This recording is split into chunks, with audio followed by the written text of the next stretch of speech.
Students, welcome to our channel TT classes. जैसा कि पिछली कुछ वीडियो में हमने पढ़ा कि एडवर्ब क्या होता है, एडवर्ब के कितने टाइप होते हैं, कुछ इंपॉर्टेंट एडवर्ब्स के बारे में और साथ ही साथ पोजीशन ऑफ एडवर्ब के बारे में।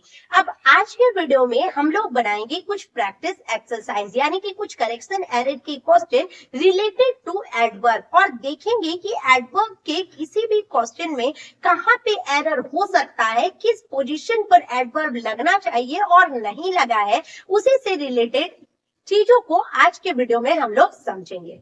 बिना देर किए हुए स्टार्ट करते हैं अपने इस सेशन को और समझते हैं एडवर्ब के क्वेश्चन को।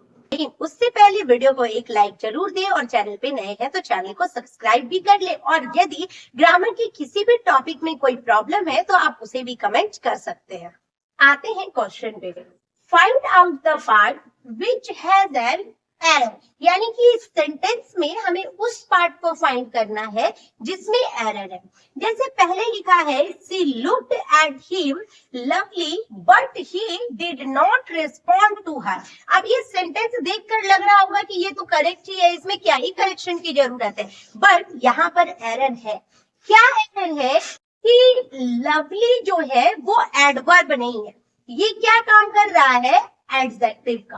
और जब हम सेंटेंस में देख रहे हैं तो यहाँ पे चाहिए क्या, adverb. She looked at him dash but he did not respond to her, यानी कि यहाँ पर एडजेक्टिव क्या हो जाएगा लवली का, लविंगली। क्या हो जाएगा, लविंगली। कहने का मतलब है कि ये लवली का ही एडजेक्टिव जो एडवर्ब में बदल जाएगा lovingly. Next, he asked me to completely forget her, but only I know how easy it is to say so. अब अगर याद करें तो हमने पढ़ा है क्या कि कोई भी जो इन्फिनिटिव होता है ना पार्ट, उसको तोड़कर एडवर्ब यूज नहीं होता, यानी कि टू और फॉरगेट साथ में आ जाए तो ये एक इन्फिनिटिव है और इसके बीच में कंप्लीटली का होना गलत है। ये कहाँ होगा, तो ये हर के बाद आ जाएगा, यानी कि यहाँ पे अगर ये रहे तो सही रहेगा। Next, he looks full of energy today because he soundly slept last night. अब हमने एक रूल और भी पढ़ा है। क्या पढ़ा है कि कोई भी एडवर्ब ऑफ मैनर यदि सेंटेंस में आ रहा हो तो यहाँ पर एडवर्ब ऑफ मैनर क्या आ रहा है, साउंडली। एडवर्ब ऑफ मैनर जो सेंटेंस में आ रहा है तो वो हमेशा सेंटेंस के लास्ट में यूज होता है या फिर ऑब्जेक्ट के बाद यूज होता है, यानी कि ये साउंड के यहाँ नहीं बल्कि कहाँ होना चाहिए, तो स्लेप्ट के बाद होना चाहिए साउंडली। और ये सेंटेंस बनना चाहिए he looks full of energy today because he slept soundly last night. Next question.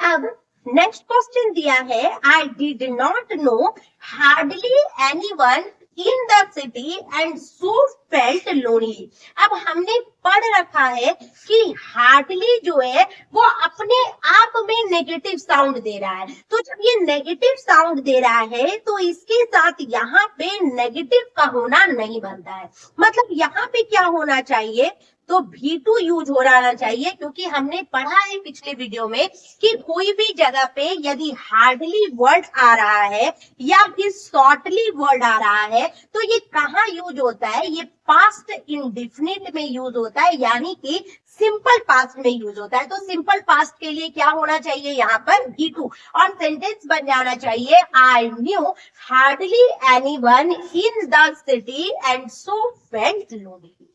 Next question लिखा है you have acted nobler than all of अस।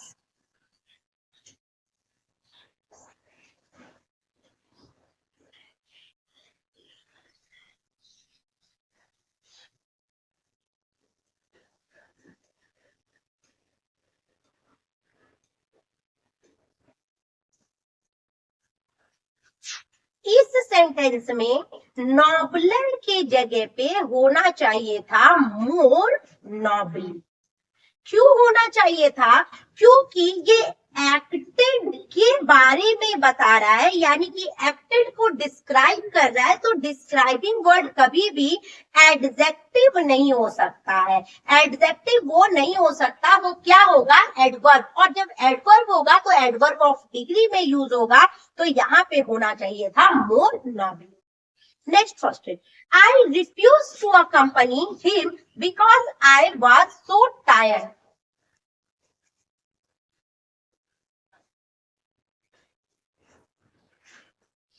इस सेंटेंस में यदि देखें तो सो की जगह पे वेरी यूज होना चाहिए। क्यों? क्योंकि टाइड जो है वो पॉजिटिव डिग्री है, और हमने पढ़ रखा है कि किसी भी सेंटेंस में यदि पॉजिटिव डिग्री यूज हो रहा है तो उसके पहले क्या यूज हो जाएगा? वेरी।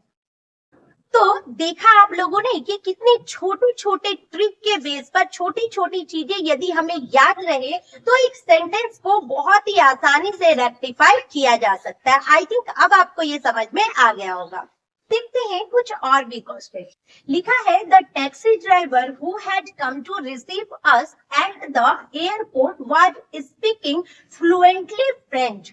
हमने पढ़ा है ना कि फ्लुएंटली एक एडवर्ब है, और एडवर्ब हमेशा कहाँ होता है? ऑब्जेक्ट के लास्ट में। ऑब्जेक्ट के लास्ट में यानी सेंटेंस के लास्ट में, यानी फ्लुएंटली यहां नहीं, कहां होना चाहिए था? यहां। नेक्स्ट क्वेश्चन है we are confident enough to earn our livelihood by toiling hardly. Hardly का मतलब क्या होता है? नहीं के बराबर, नहीं के बराबर। और इस सेंटेंस में यदि देखें तो क्या आ रहा है? वी आर कॉन्फिडेंट इनफ, हम लोग बहुत ज्यादा कॉन्फिडेंट है, to earn our livelihood by toiling hard. क्या आना चाहिए था यहाँ पे? हार्ड, यानी कड़ी मेहनत करके अपने लाइवलीहुड को अर्न करने के लिए। यहाँ पर गलती क्या है? यही चीज, यानी कि हार्डली नहीं, हार्ड आना चाहिए। Next, you seem to be enough rice, You seem to be enough rich to buy anything you like. तुम जो है वो बहुत ज्यादा अमीर हो, कुछ भी अपने पसंद का खरीद सकते हो। तो यहाँ पे इनफ जो है वो एक वर्ड है जो शो करता है एडवर्ब हो, और वो कहाँ पे यूज होगा? तो वो रिच के बाद यूज होगा, यानी एडजेक्टिव के बाद यूज होगा। यानी यहाँ पे कहाँ होना चाहिए था? इनफ, रिच के बाद। Next, she was so emotional stable that she was not moved by their decision to suspend her. अब यहाँ पे हमने पढ़ रखा है कि एक सेंटेंस में दो एडजेक्टिव एक साथ काम नहीं करता। स्टेबल अपने आप में एक एडजेक्टिव है, यानी कि यहाँ पर इमोशनल नहीं, क्या होना चाहिए था? इमोशनली। क्या होना चाहिए था? इमोशनली, यानी ये एडवर्ब का काम करना चाहिए था। She was so emotionally stable that she was not moved by their decision to suspend her. तो देखा आप लोगों ने कि छोटे छोटे रूल, छोटे छोटे कीवर्ड के बेस पर हमने बड़ी ही आसानी से एडवर्ब को समझ भी लिया, एडवर्ब को जान लिया, और एडवर्ब से क्वेश्चन भी बना लिया। तो इसी तरह से ग्रामर की छोटी छोटी रूल और ट्रिक और टिप्स को जानने के लिए चैनल पे नए हैं तो चैनल को सब्सक्राइब कर ले। वीडियो यदि पसंद आए तो वीडियो को एक लाइक जरूर दे। साथ ही साथ इससे पहले जो एडवर्ब की वीडियो अपलोड हो चुकी है आप उसे भी जाकर एक बार वॉच जरूर करें, ताकि और भी अच्छे से एडवर्ब आपको समझ में आ जाए और कंफ्यूजन आपकी दूर हो जाए। तब तक के लिए हेल्दी रहिए, खुश रहिए, और मेरे साथ इसी चैनल पे बने रहिए। Thanks for watching.